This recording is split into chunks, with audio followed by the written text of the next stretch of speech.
Assalamualaikum warahmatullahi wabarakatuh.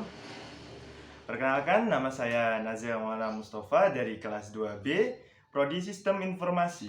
Di sini saya akan menjelaskan tentang dasar pemrograman web, HTML, CSS, dan JavaScript. Yang pertama, saya akan menjelaskan HTML. HTML singkatan dari Hypertext Markup Language. HTML merupakan standar markup language yang berfungsi untuk membuat halaman web dan berisi beberapa elemen.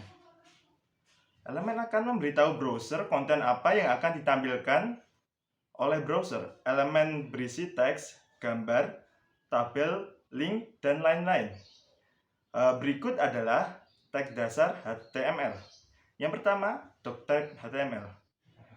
Doctype HTML ini mendeklarasikan bahwa web tersebut dijalankan dengan HTML. Selanjutnya ada head. Head berisi metadata file HTML. Contohnya title. Selanjutnya ada body. Body berisi informasi yang ditampilkan di web atau bisa disebut fungsi utama.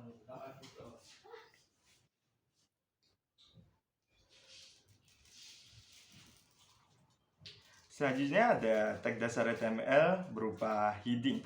Heading merupakan teks yang berukuran besar dari H1 sampai dengan H6.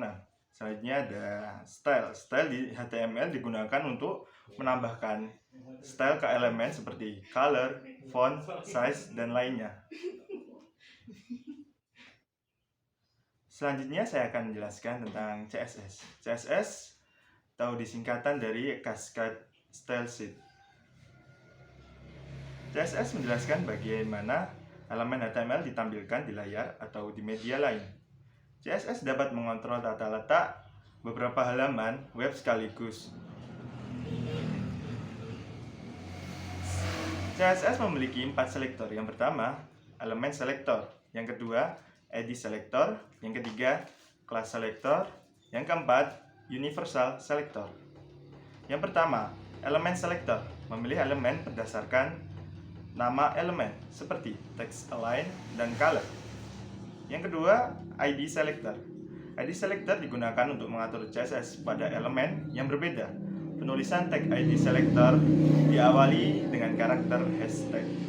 Contoh penggunaan ID selector dengan nama ID. Yang ketiga ada class selector. Penulisan menggunakan karakter period atau tanda titik diikuti dengan nama class. Yang keempat ada universal selector. Universal selector digunakan untuk mengatur semua elemen yang ada dalam tag body. Universal selector ditunjukkan sebagai tanda bintang.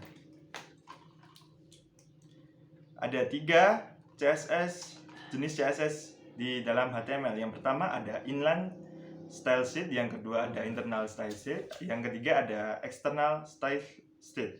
Yang pertama, inline style sheet digunakan untuk menerapkan style unik untuk satu elemen. Untuk menggunakan inline CSS, tambahkan atribut style ke elemen yang relevan. Yang kedua ada internal CSS. Internal CSS digunakan jika satu halaman HTML memiliki style yang unik. Internal CSS didefinisikan di dalam elemen style di dalam bagian head. Yang ketiga ada external CSS. Tampilan seluruh situs web dapat diubah dengan menggunakan satu file CSS ini. Setiap halaman HTML harus menyertakan referensi ke file eksternal CSS di dalam elemen link di dalam head.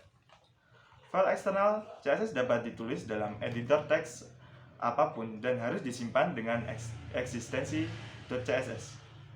File .css tidak boleh berisi tag HTML apapun. Selanjutnya saya akan menjelaskan tentang JavaScript. Kemampuan JavaScript mengubah konten HTML, mengubah value atribut dasar HTML, mengubah CSS HTML, menyembunyikan elemen HTML, dan menampilkan elemen HTML. JavaScript dibedakan menjadi 2, yaitu internal JavaScript dan external JavaScript. Internal JavaScript diletakkan dalam satu file yang sama dengan file HTML. Sedangkan eksternal JavaScript diletakkan dalam file yang berbeda dengan file HTML. JavaScript dapat ditampilkan dalam beberapa cara. Yang pertama, menulis ke dalam elemen HTML menggunakan inner HTML. Yang kedua, menulis ke dalam output HTML menggunakan document.write. Yang ketiga, menulis ke dalam alert box menggunakan window.alert. Yang keempat, menulis ke console browser menggunakan console.log. Deklarasi variabel pada JavaScript.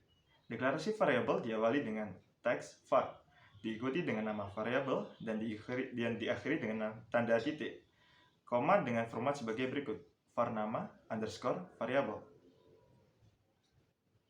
Penamaan variabel. Penamaan variabel dalam JavaScript bersifat case sensitif. Berikut ini adalah saran untuk penamaan variabel. Jika nama variabel terdiri dari satu kata, sebaiknya gunakan huruf kecil semua. Yang kedua, jika nama variabel terdiri dari dua kata atau lebih, dapat digunakan huruf besar di awal kata atau huruf kecil semua yang dipisahkan dengan tanda underscore. Yang ketiga, nama variabel harus diawali dengan huruf atau karakter underscore.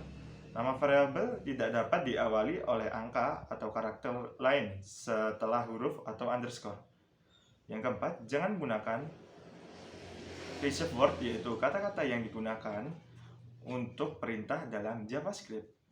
Yang selanjutnya, gunakan nama yang memiliki arti yang mudah untuk dipahami. Sekian dari penjelasan saya. Apabila ada kurang lebihnya, saya mohon maaf. Assalamualaikum warahmatullahi wabarakatuh.